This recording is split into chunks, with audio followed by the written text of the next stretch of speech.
കൊച്ചു കാട്ടാളന്മാർ സംസ്കാരവും മൂല്യബോധവുമുള്ള മനുഷ്യരായി പരിവർത്തിപ്പിക്കാനുള്ള മഹത്തായ ദൗത്യമാണ് വിദ്യാഭ്യാസത്തിന് നിറവേറ്റാനുള്ളത്.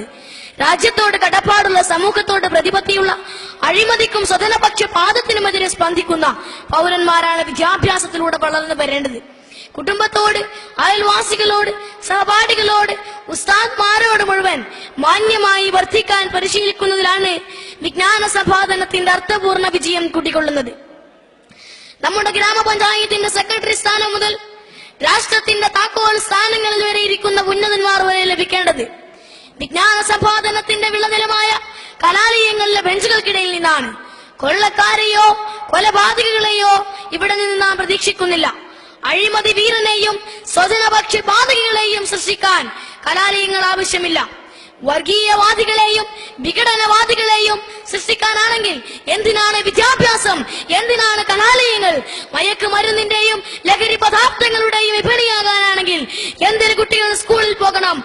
പെൺവാണിഭത്തിനും സമരാഭാസങ്ങൾക്കുമുള്ള പരിശീലനമാണ് കോളേജ് ക്യാമ്പസുകളിൽ നടക്കുന്നതെങ്കിൽ ഇവിടുത്തെ കൊച്ചു കാട്ടാളന്മാർ ഒരിക്കലും മനുഷ്യരായി പുനർജനിക്കപ്പെടുകയില്ല. ഇവിടെ ധർമ്മങ്ങളും മൂല്യങ്ങളും പരിശീലിക്കപ്പെടുകയില്ല.